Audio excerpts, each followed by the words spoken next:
Halo semuanya, sekarang kita akan belajar yang namanya split plot pada rancangan acak kelompok lengkap. Nah, kalau sebelumnya kita sudah belajar yang namanya rancangan acak faktorial, rancangan acak faktorial pada rancangan acak lengkap dan rancangan acak kelompok, lalu minggu lalu kita belajar tentang split plot pada rancangan acak lengkap, sekarang kita belajar yang namanya split plot pada rancangan acak kelompok lengkap. Nah, pada rancangan ini, sebetulnya hampir mirip dengan split plot pada rancangan acak lengkap. Bedanya yaitu pada pengelompokan dari apa yang kita uji. Sama seperti rancangan faktorial. Rancangan faktorial ada pada rancangan acak lengkap dan rancangan acak kelompok. Nah, ini sama juga, di mana kombinasi perlakuannya itu diacak secara bertahap. Jadi kita acak dulu faktor yang pertama, baru kita kemudian acak faktor yang kedua di dalam faktor yang pertama yang sudah kita acak. Nah, di sini ada istilah yang namanya petak utama atau main plot dan faktor anak petak atau subplot. Nah, rancangan split plot ini pada rancangan acak kelompok itu digunakan pada saat kondisi lingkungan tidak homogen. Nah, perbedaannya ada di sini. Ketika kita menggunakan split plot rancangan acak lengkap, itu kita gunakan pada saat kondisi lingkungannya homogen. Tetapi ketika kondisi lingkungannya tidak homogen, kita menggunakan yang namanya split plot rancangan acak kelompok lengkap. Nah, sumber keragaman ini berasal dari satu arah karena dia adalah merupakan rancangan split plot. Nah, di sini pengacakannya, misalkan kita ada dua faktor N dengan 3 taraf dan faktor V. Jadi faktornya adalah faktor N dan faktor V. Masing-masing terdiri dari 3 taraf dan 3 ulangan. Nah, yang pertama adalah kita harus membagi area percobaan sesuai dengan banyaknya ulangan. Untuk kasus ini berarti kita menjadi 3 kelompok karena kita memiliki 3 kelompok. Jadi kita bagi dulu, kita punya kelompok 1, kelompok 2, dan kelompok 3. Yang kedua, setiap kelompok dibagi sesuai dengan jumlah taraf N.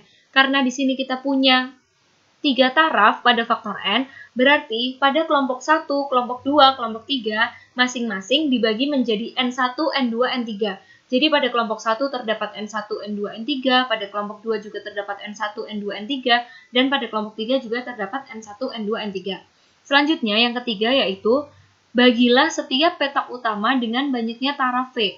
Jadi ketika kita sudah mengacak yang namanya faktor yang pertama tadi, kita acak untuk taraf yang V itu pada setiap petak utama. Nah, untuk lebih jelasnya, di sini ada ini blok 1, blok 2, blok 3. Jadi tadi yang pertama adalah kita membagi blok menjadi sebanyak ulangan yang akan kita lakukan. Karena tadi ilustrasinya adalah kita menggunakan 3 ulangan, maka di sini kita punya kelompok 1, kelompok 2, dan kelompok 3. Karena ini adalah rancangan acak lengkap, maka ulangannya adalah kelompok. Nah, setelah itu yang kita lakukan selanjutnya di nomor 2 ini adalah setiap kelompok dibagi sesuai dengan jumlah taraf N. Nah, di sini taraf N-nya adalah 3. Di sini diberi nama N0, N1, N2. Jadi, untuk setiap blok masing-masing dibagi menjadi N0, N1, N2.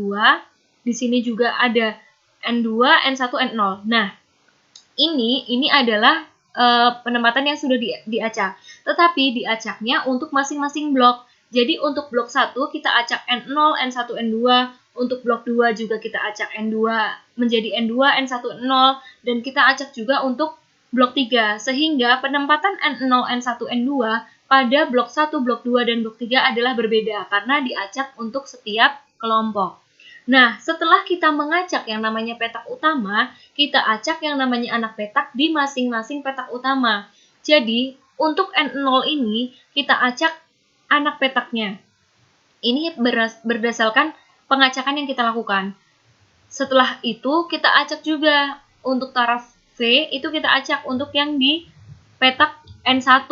Jadi, di N1 ini, taraf V-nya ini kita acak lagi. Begitu juga untuk petak utama yang lainnya pada kelompok 1, kelompok 2, dan kelompok 3. Nah, selanjutnya model linear aditifnya bagaimana? Model linear aditif pada split plot rancangan acak kelompok tidak berbeda dengan rancangan pada rancangan faktorial yang pernah kita pelajari, karena sebetulnya rancangan split plot ini adalah bentuk khusus dari rancangan faktorial. Nah, di sini kita punya mu, punya K, alfa, delta, BJ, alfa, beta, IJ, dan epsilon IJ. Nah, di mana untuk rancangan split plot ini yang membedakan adalah di sini kita punya delta IK, di mana delta IK ini adalah komponen acak petak utama yang menyebar normal. Nah, ini sama sebetulnya seperti dengan epsilon, tetapi epsilon adalah pengaruh acak secara keseluruhan. Nah, kalau ini hanya pengaruh acak bagi komponen utama saja, atau komponen atau pengaruh acak dari faktor yang A, yang kita jadikan sebagai komponen utama. Nah, mu di sini apa? Sama seperti pada rancangan-rancangan yang lain, mu di sini adalah rataan umum, atau di sini komponen aditif dari rataan. K-nya adalah pengaruh kelompok, alfanya adalah pengaruh komponen utama atau faktor A, betanya adalah pengaruh B atau anak petak, alfa betanya adalah interaksi. Nah, di sini kita juga mengamati yang namanya interaksi, karena dia adalah bentuk khusus dari rancangan faktorial. Dan tidak lupa ada pengaruh acak atau galat, yaitu dilambangkan sebagai epsilon IJK. Nah, selanjutnya, hipotesis yang diuji apa saja? Nah, tambahannya adalah jika pada rancangan faktorial, kita menambahkan pengaruh anak petak dan pengaruh petak utama ini. Kalau misalkan pada rancangan faktorial ini adalah pengaruh faktor A, atau kan kita tidak membedakan antara faktor A dengan faktor B, itu adalah kedua faktor yang sama. Nah, pada rancangan split plot ini kita membedakan ada yang lebih diutamakan, sehingga kita punya yang namanya petak utama dan anak petak. Nah, jika dibandingkan dengan split plot rancangan acak lengkap, perbedaannya adalah pada pengaruh pengelompokan. Jadi di sini kita mengamati pengaruh pengelompokan. Nah, selanjutnya tabel ANOVA-nya seperti ini. Di sini kita mempunyai yang namanya galat A, atau di sini adalah pengaruh acak dari komponen utama yang tadi sudah dibahas, yang dilambangkan sebagai delta IJ. Ini adalah tambahannya, tidak berbeda dengan rancangan faktorial, dan kalau pada dibandingkan dengan rancangan split plot RAL, perbedaannya adalah karena di sini kita mengamati yang namanya kelompok, atau di sini dilambangkan sebagai sumber keragamannya adalah blok. Seperti itu. Nah, untuk perhitungan manualnya gimana? Ini perhitungan manual rumusnya, nanti kita coba. Nah, di sini ilustrasinya, seorang mahasiswa ingin mengkaji ketahanan buah-buahan terhadap berbagai temperatur penyimpanan. Mahasiswa tersebut mengklasifikasikan jenis buah berdasarkan kekerasan kulit luar, yaitu rendah atau J1, sedang J2, dan tinggi J3. Kemudian, 3 jenis buah tersebut disimpan pada 4 suhu yang berbeda, yaitu T1, T2, T3, dan T4. Pengamatan dilakukan setelah 1 minggu penyimpanan, dan respon yang diamati adalah penurunan kadar gula. Jadi, di sini kita mempunyai faktor yang pertama, yaitu adalah kekerasan kulit, yang terdiri dari 3 taraf, yaitu J1, J2, dan J3, di mana dia adalah merupakan petak utamanya. Sebagai anak petaknya adalah 4 suhu yang berbeda, yaitu T1, T2, T3, dan T4. Semuanya diulang sebanyak 3 kali. Nah, untuk lebih jelasnya, kita langsung coba saja perhitungan manual menggunakan Microsoft Excel. Nah, ini adalah tabulasi data dari soal yang tadi, dari ilustrasi yang tadi. Nah, selanjutnya kita akan menghitung. Yang pertama adalah kita jumlahkan dulu nih untuk masing-masing nilai dari, kalau yang di sini berarti kalau jika kita menggunakan formula sum ini, berarti kita mempunyai nilai 24 ini, dia adalah nilai untuk suhu yang pertama untuk semua jenis buah dan pada kelompok yang pertama. Nah, kita tarik. Ini kita mempunyai nilai ini, berarti kita bisa misalkan ketiga angka ini adalah Y1.1 karena dia berasal dari suhu yang pertama atau faktor A taraf pertama untuk semua taraf B dan untuk kelompok yang pertama. Nah, kalau kita gunakan formula yang sama untuk yang di bawahnya, berarti kita punya di sini adalah nilai Y2.1. Karena dia berasal dari taraf yang kedua untuk faktor yang pertama. Nah, kalau formulanya ini kita gunakan di sini, berarti dia adalah Y3.1. Dan kalau ini kita copy untuk nilai yang di sini, berarti dia adalah Y4.1.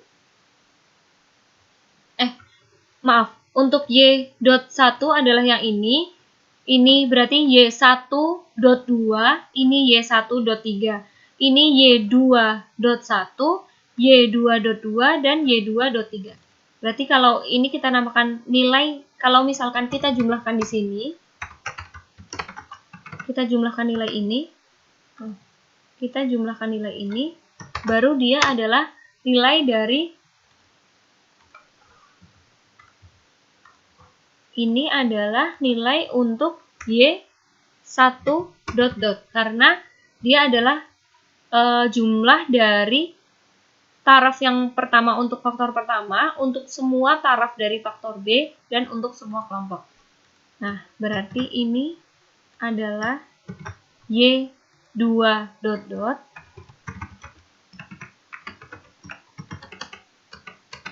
ini Y3 dot dan ini Y4 dot.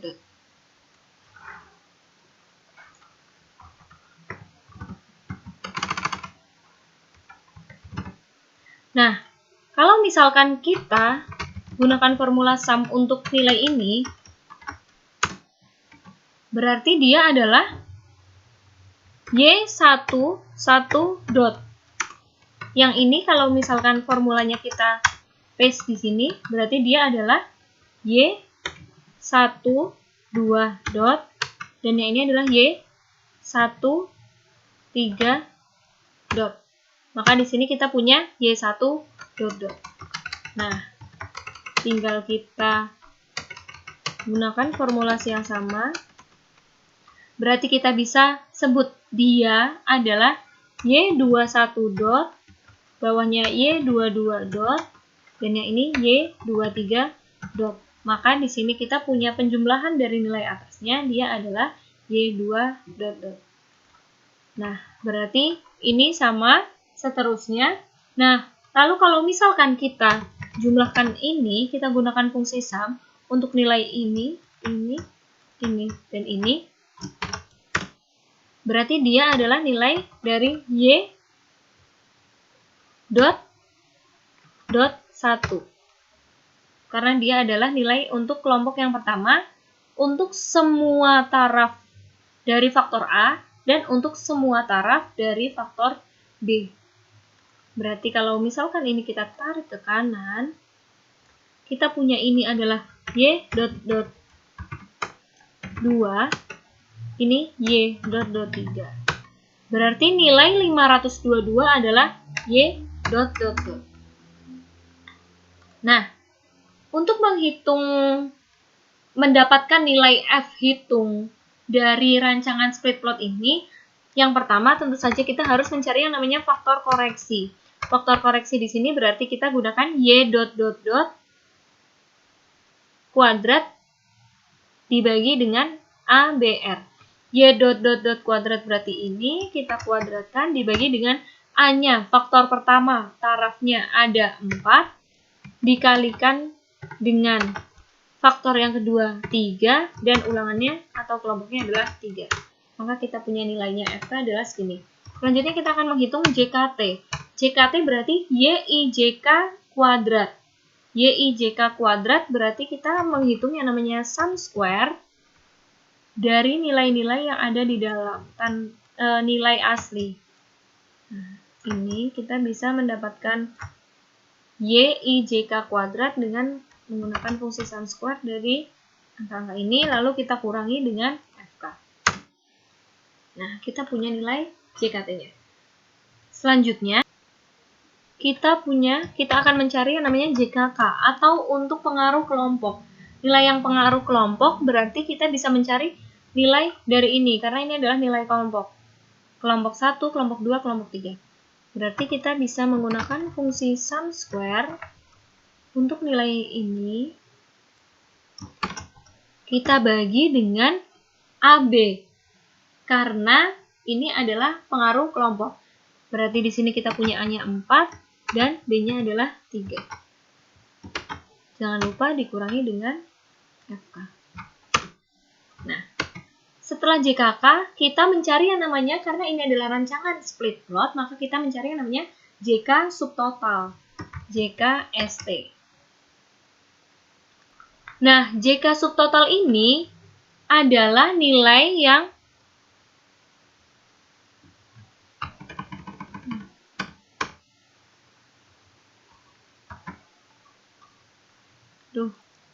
Nah, nilai JKST ini adalah nilai yang didapatkan karena pengaruh dari komponen utama atau petak utama. Berarti kita mencari untuk setiap nilai dari T1, T2, T3, dan T4.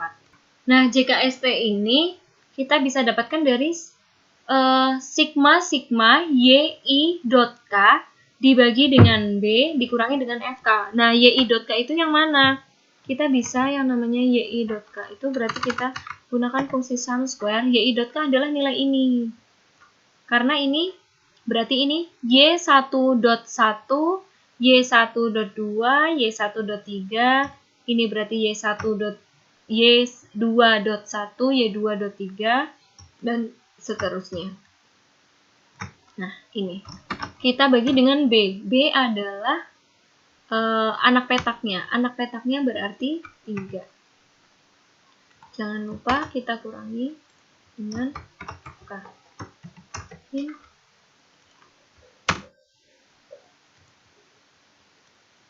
Nah, selanjutnya kita akan mencari yang namanya JKA. JKA di sini adalah sigma Y dot kuadrat dibagi dengan BR.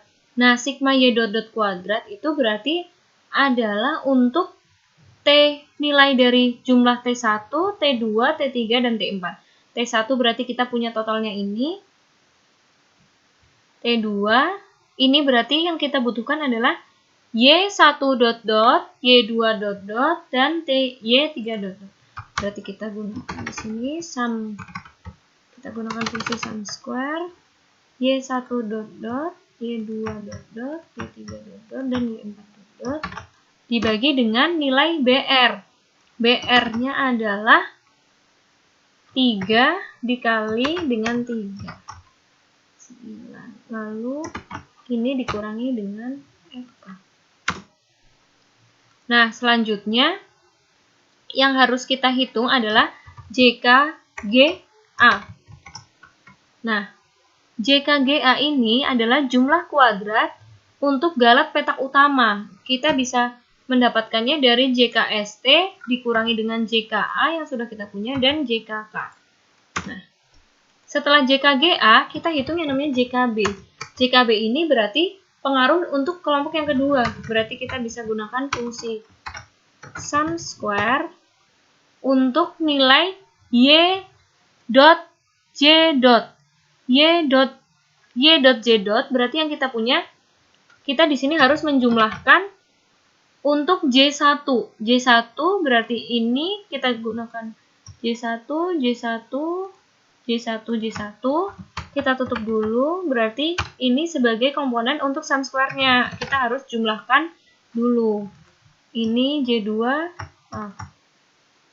ini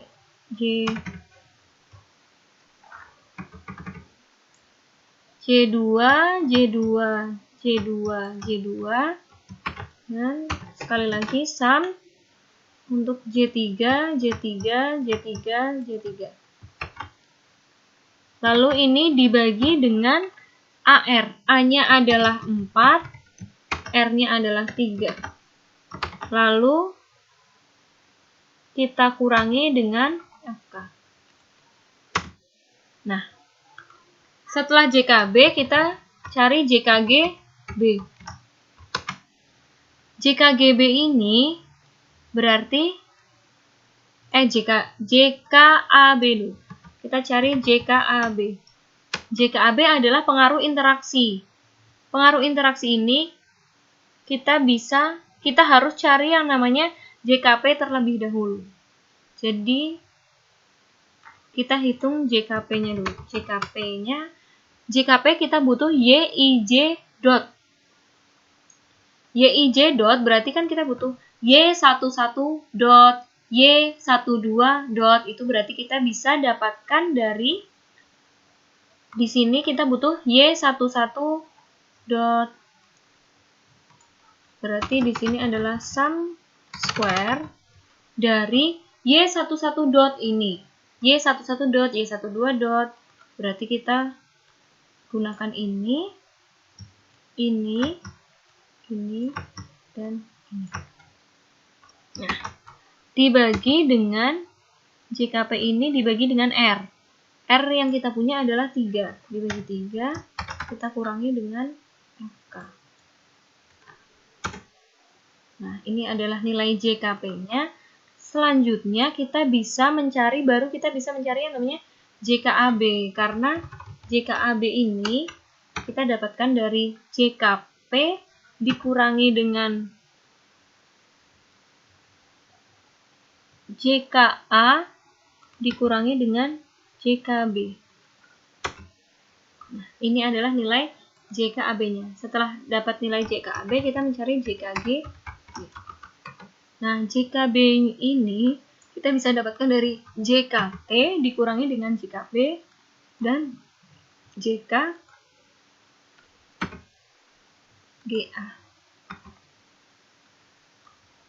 JKT dikurangi JKB.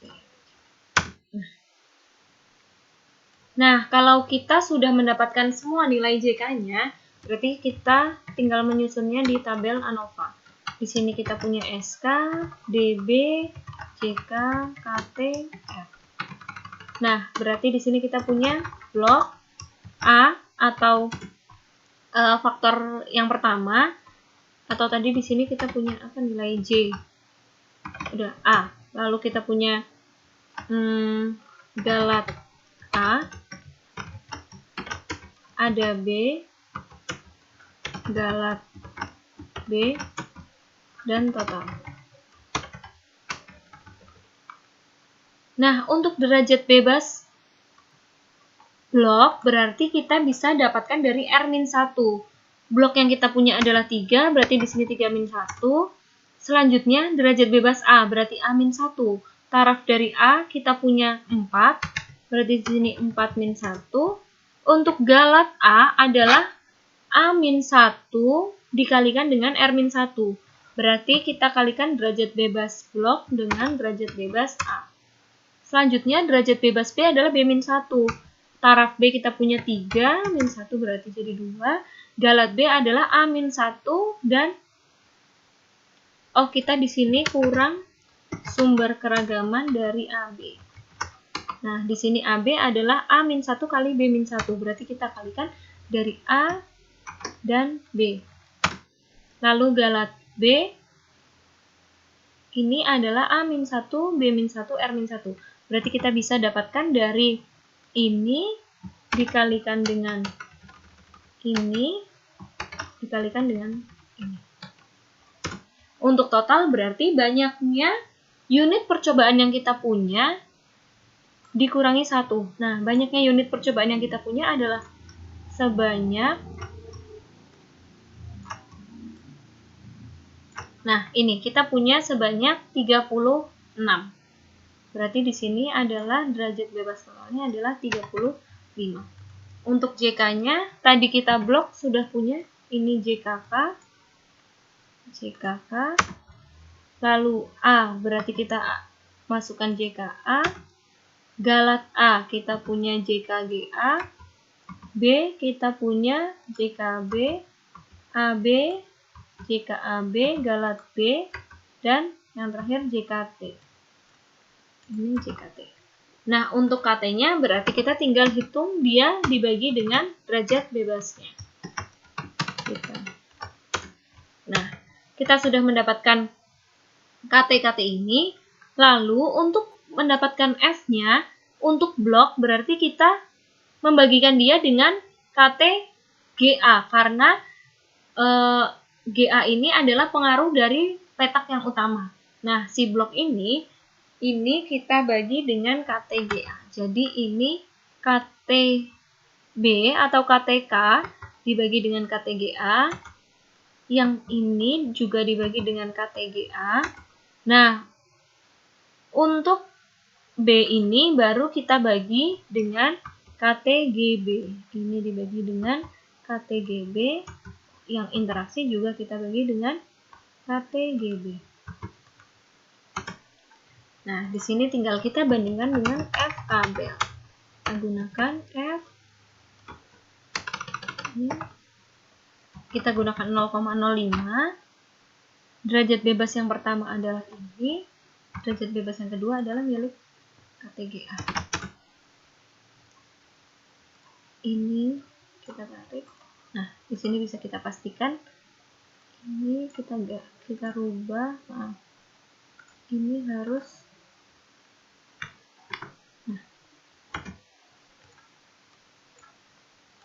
Baru ini betul. Nah, untuk ini F kabelnya berarti F 0,05. Derajat bebasnya ini, yang kedua adalah ini. Kalau kita kunci. Nah, di sini pertama kita lihat bahwa interaksinya F hitung lebih besar dari F tabel. Berarti kita bisa lihat bahwa ada interaksi karena interaksi berpengaruh atau memiliki pengaruh yang berbeda terhadap respon. Nah, karena di sini F hitungnya lebih dari F tabel. Lalu, kita bisa lihat di sini nilai pengaruh petak utamanya juga berpengaruh nyata atau signifikan atau ada perbedaan antar petak utamanya. Karena nilai F hitnya lebih besar dari F tabel. Tetapi untuk kelompok, ini bisa kita lihat kalau F hitung dari kelompoknya kurang dari F tabel, maka kita tidak bisa menolakkan 0, atau berarti bahwa kelompok ini tidak berpengaruh atau tidak memberikan pengaruh yang berbeda terhadap respon. Nah, itu adalah contoh dari split plot rancangan acak kelompok. Nah, selanjutnya ada contoh soal di slide, boleh kalian kerjakan untuk latihan di UAS nanti. Terima kasih.